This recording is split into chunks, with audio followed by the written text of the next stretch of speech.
Yeah, 2-2, thoroughly entertaining tie there. The spoils shared. Just a reminder how things then look in the group after that 2-2 draw. Well, it's a point apiece. They're all chasing Bayern Munich, and that will be Boca's next appointment. And speaking of Bayern, Alexis Nunes has been hanging out with the squad, and she caught up with the latest addition to the team, Jonathan Tah. Jonah, thanks you so much for speaking to us. A new jersey, a new crest on you. You're already one game in. In terms of expectations for this Club World Cup, it's been a long season where we've played a lot more football than we're used to seeing. What's the expectation, like on a personal level, and for the club to win it all? It's hard after a long season like that, but I think when we go back to where we come from, and we used to play on the streets, as a child, and we were never tired. So I kind of try to have that mood, like enjoy football. That's our passion. So that's my way to put that mature head that is maybe tired. I put that away and just enjoy football. So for you then, has it just been easy to go straight from one season into another travel and another long tournament, another hot tournament? I wouldn't say it's easy. It's hard, of course. I can feel it that my body sometimes wants a break. But I mean, when you're ready mentally, then your body can just follow. In terms of next season, we know Dortmund's always there, but Leverkusen now as well are going through different changes. A big one with no more Xabi Alonso as well. Where do you expect the biggest challenge to Bayern to come from? As we've seen the last season, how the team has worked, and I was on the opposite. I was in Leverkusen, and you could just feel that everybody was so hungry and not happy with the situation that Leverkusen won the year before. So we have to keep that focus in every competition, not only in the Bundesliga, but as I said, also in the Cup and in the Champions League.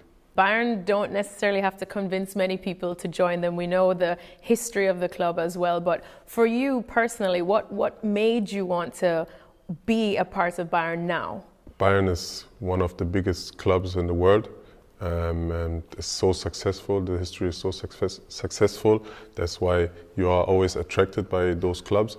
And I just found this challenge for me to come to a club like that.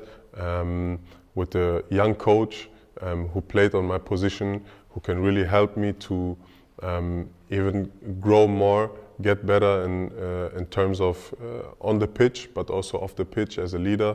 He can really help me to push me to the next level.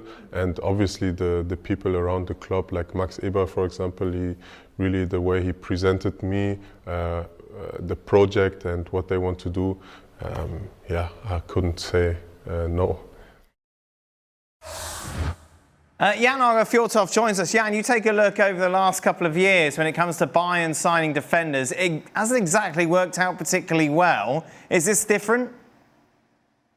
Well, we hope so. But remember, they signed a Kim from Serie A, and we thought that was the big thing. And then Upamecano sometimes looks a bit insecure. But I think with Jonathan Tah, they have signed a player that is a sustainable, good transfer for them. Rest of this summer doesn't look so good for Bayern. But this was the guy they were €5 million away from getting him last summer. Leverkusen wanted 30, and they said 25, and then now they're getting for free. So this is a good deal for them, but it's typical Bayern now. This is the great defender. This is the great leader. I've heard that before, haven't we? Yes, exactly. We have heard that before. Yeah, and Jonathan Tah is actually coming off a season in which he had a good season, not a great season, much like the rest of Bayer Leverkusen. Good season, not great. Not certainly compared to what it was a couple of seasons ago, where him and Bayer Leverkusen, the rest of that team, were spectacular. I would say that what they're getting with Jonathan Tah is maturity, calmness. There's a lot to like about his game in terms of when you compare him, say, for example, with Kim. Why does Kim get in trouble all the time defensively? Because he goes and tries to win balls that he's never going to get to. He rushes himself out of position, takes himself out of good defensive positions, and make what I think are unnecessarily risky decisions in the back line. And when you are Bayern Munich and you play in the style in which you do under Vincent Kompany, which you like to push numbers forward, you need to have players in that back line that not only can defend over distance in terms of the counter-attacking opportunity, but can also read where the danger is coming from and anticipate where the danger is coming from, so that you don't have to make silly decisions and unnecessary mistakes. I think Jonathan Tah solidifies the center back position. I don't think it'll resolve all the issues for Bayern Munich in that part of the field, but it does solidify the position. So Tah coming in. Meanwhile, Leroy Sane, of course, leaving Bayern. Galatasaray, his destination. Are you surprised that he's ended up in Turkey? Well, when it comes to Bayern, we shouldn't be surprised by anything, because remember, this is the club that Florian Wirtz was 100% going to. And then we realized that it was his father they signed and not the son. The son were going to Liverpool and told them, Uli Hoeneß said, everything is clear.